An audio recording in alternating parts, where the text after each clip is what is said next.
mother took her life. Sorry. It's okay. She said like this.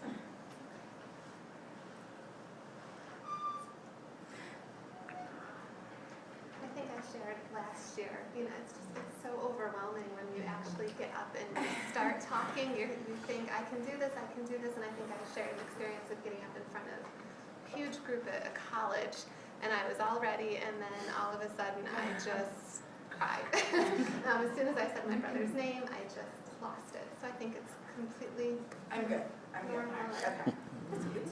So my mother took her life in August 2009.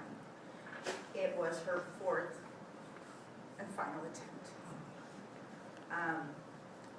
My first memory of my mother. I was about 4, and I was watching Sesame Street on the couch, and surrounded by clean laundry that hadn't been folded. And my mother came in, and she sat down, and she pulled me in her lap. And I remember at that moment, that feeling of loving somebody so much, and that comfort. And the thought of, I can't imagine my life without this person. The first time I learned about suicide, I was about 6. And my mother was telling a story about her mother from when she was a child. And it occurred to me, I'd never met this woman before. And I asked her, well, where is she? And she said, well, she died. And I said, well, how did she die? And she said, she killed herself.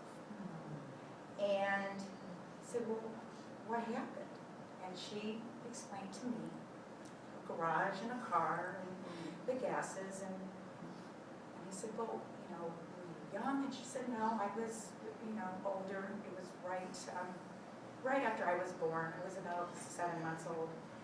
And she said that my grandmother was a very sad woman, that her husband had left her for his secretary.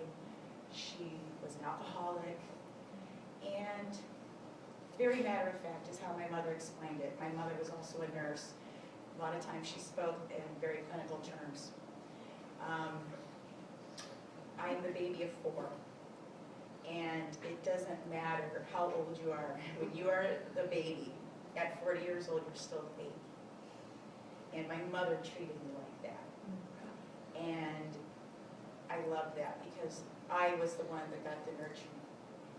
And she helped me a lot in my life. When I first found out about her attempts, I was a teenager, and my older siblings had told me that, when my mom was with my dad when they were dating, they would have a fight, and she would take pills. And after the second time, here she has all these kids. She had already had these other kids from her first marriage, and he just got fed up and left her. If this is what she's going to choose to do, I can't have these kids around. And I knew that, and I did, and I thought for her maybe it was just because she was just trying to escape. She didn't really want to kill herself. Why would you do that when you have babies?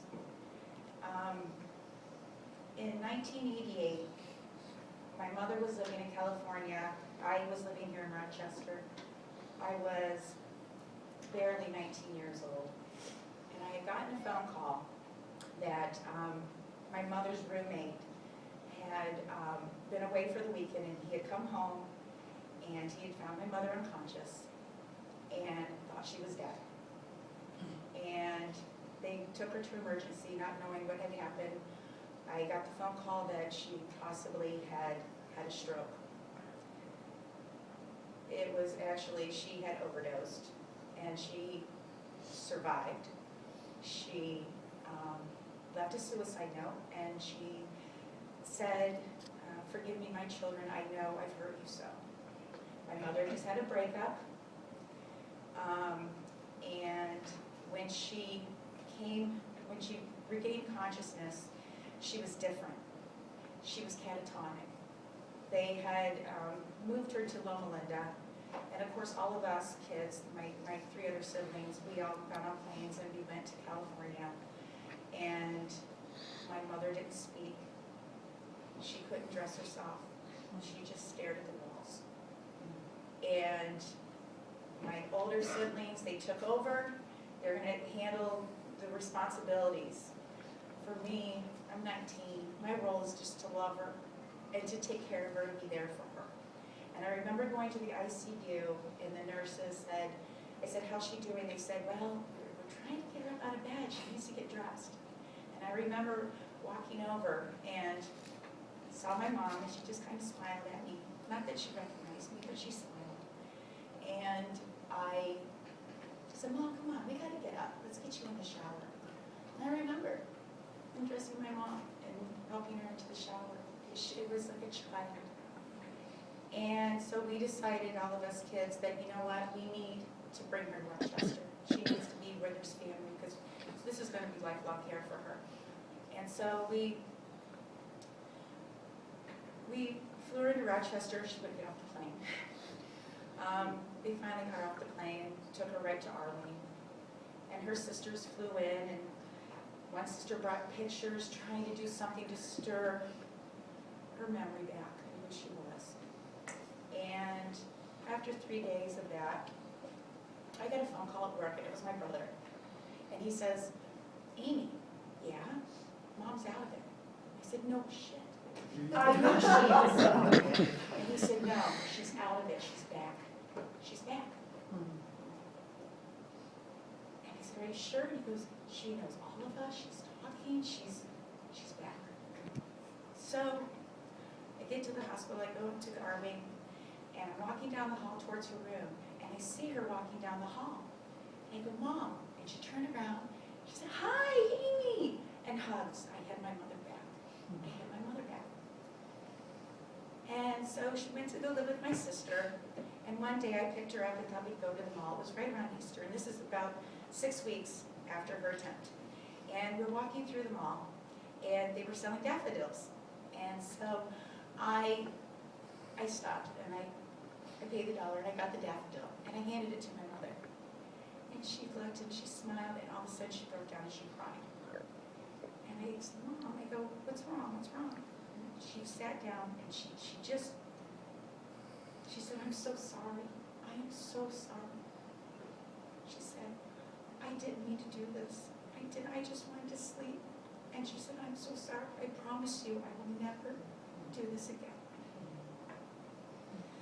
So after a couple of years, she decided that she was going to move to Rochester and stay. After she took care of her house and everything in California, she decided to be with family. And she was staying with me and my little girl at the time. I was a single mom. And she was lonely. And she wanted to meet somebody. And I said, well, parents without partners, she'd done that before in California when she was single. And I said, you know, why don't you look into doing something like that? Well, she started looking at the personals, and lo and behold, she met the most wonderful man in the whole wide world. The most loving, generous, caring, compassionate man. They fell in love, and they got married for 17 years. And my mother, she was Martha Stewart. She, decorated, Thanksgiving and Christmases, and just her life, she was fulfilled. It was wonderful, it was great. For 17 years, I had a wonderful mom, and my kids had a beautiful grandmother. And we also had this wonderful new dad and grandfather, Papa. And then Papa got sick, and in 2008. And my mom, being the nurse, took very good care of him. And he had surgery in November of 2008 right here at this hospital. Doctors were very optimistic that everything was going to be good. He went back to the doctor in January of 2009, and they had found that they showed up in his lungs. They gave him 3 months. We went to visit him, and within 3 weeks, he was gone. And my mother called me the day that he had died. He just went in just for a cough, and he didn't come back. And my mother called, and she said, Jack's gone. And I went to her. She was PF Chang's. We were meeting with Jack's 2 grown sons to work out arrangements for service. And as they left, I sat there with my mom. She was very stoic. And she said, I don't even know how to get back home. And this is a route that she lived in Corning. This was a route she had taken 2-3 times a week for his care to Rochester. She didn't know how to get back on the expressway. I had her follow me all the way to her home and stayed with her. And slowly, gradually, my mother became that fragile, childlike person again, confused, get angry, and picked fights with us. And if she needed me, I was there. It was a 2-hour drive, but I was there. She needed to upload a picture on a computer. I was there. But she picked fights. And I finally got really frustrated with this awful email that she sent me. It was confusing, it made no sense. And I just was like, I'm done with this. I'm so done with it. And then about, a month later, my brother called and he said, have you talked to Mom? I said, no, Mom's mad at me. And he said, well, she's not mad at me, and she's not returning my phone calls. And I said, well, I'll take a trip out there. I'll go. Went to dinner, was planning on going, getting ready to go. And my brother said, I've sent a trooper to the house. He goes, because something's not right. And I said, well, I'm on my way. I'm leaving right now. Well, within 5 minutes, my brother called me back. And he said, Mom's dead. And of course I shattered and I said, how, why? And he said, she killed herself. And at that moment, physically, something happened to me. My oldest daughter was home, thank God my youngest one wasn't. Because the screams was awful. I felt I was dying. I felt as though I was having a heart attack. I couldn't breathe. And then my brain, as Mom said, you have to take care of your daughter at the time. My oldest daughter was about 19. And I have to calm her down. I have to calm her down. I have to be strong. But I wasn't. It was awful. And from that day, I had physical problems. I didn't know what they were. I felt like I couldn't breathe. I was having a heart attack. And a friend said, that's an anxiety attack. And I said, I don't know. I've had a lot of anxiety in my life, and I've never felt this before. And you need to go to the doctor. So I went to my doctor, who I had seen a handful of times because of a sinus infection. And I went to her and I said, and I broke, and I said, my mom killed herself. And something's wrong with me. I feel like I'm dying.